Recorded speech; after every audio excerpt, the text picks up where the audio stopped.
Back in 1917, Gandhi once pointed to one single event as the moment he finally decided that the British had to leave India.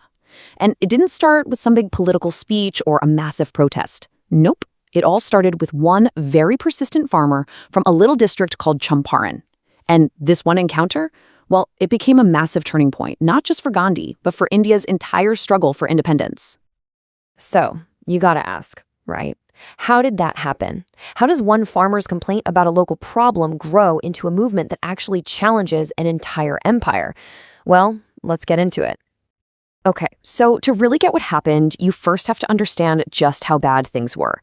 Back then, in Champaran, the peasants were completely stuck in what really felt like an unbreakable system of economic control. So, at the very heart of this whole mess was something called indigo sharecropping. And look, this wasn't something you could opt out of. It was a forced, long-term contract.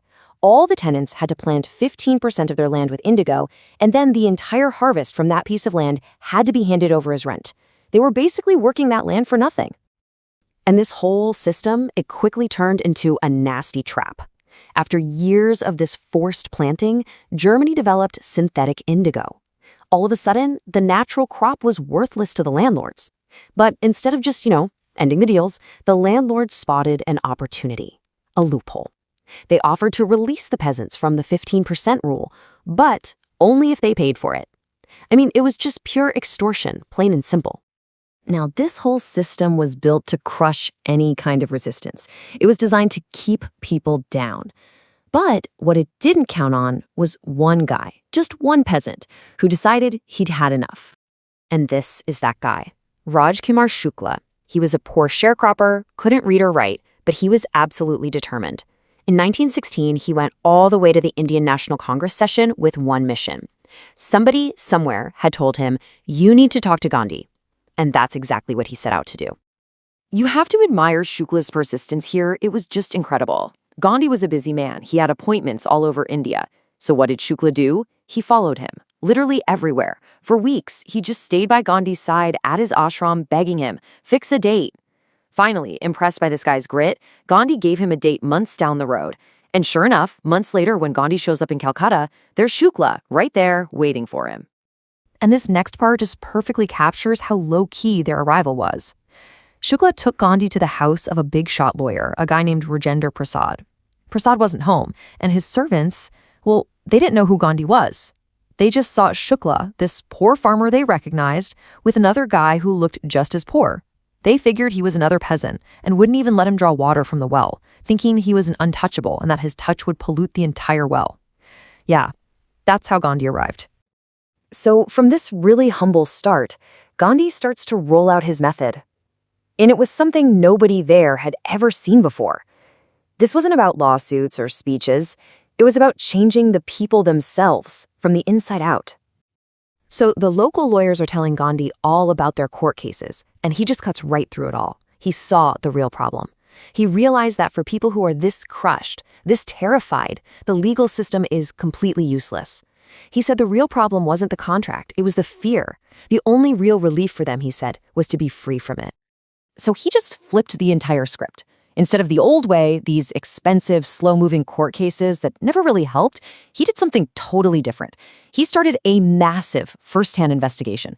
He and his team started collecting evidence, stories from about 10,000 peasants. The goal wasn't just to win a case in court. The real goal was to free the peasants from their fear. Well, you can imagine the British authorities did not like this one, and they pushed back hard. First, the Landlords Association just blows him off, calls him an outsider. Then, the British commissioner literally tries to bully him and gives him an official notice to get out of the district immediately. They had no idea who they were messing with. But Gandhi? Of course he didn't leave. Instead, he headed straight for Motihari, the capital of Champaran.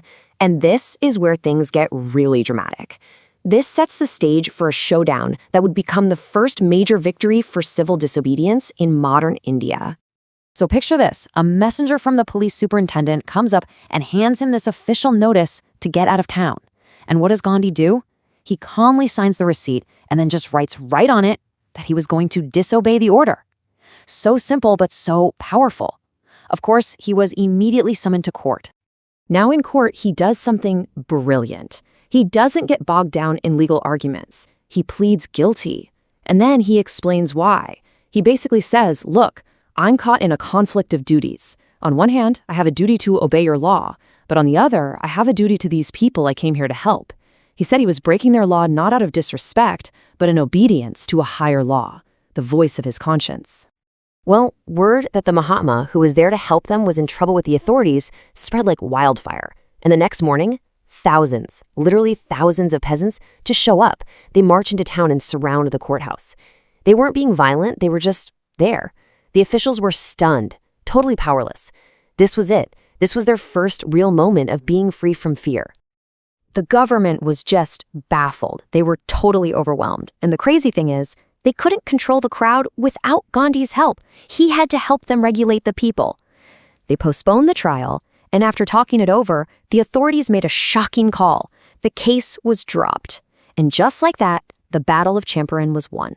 Civil disobedience had triumphed for the very first time in modern India. But look, winning in court, that was just the start. Because for Gandhi, the real win here was never about the money. No, it was about something way, way bigger. So an official inquiry gets set up, and the evidence against the landlords is just crushing. They finally agree to pay refunds. Now, everyone thought Gandhi would demand every last rupee back. He only asked for 50%. The landlords, probably thinking he'd never accept, offered a tiny refund, just 25%. And to everyone's absolute shock, Gandhi just said, done, accepted it on the spot. So why? Why would he do that?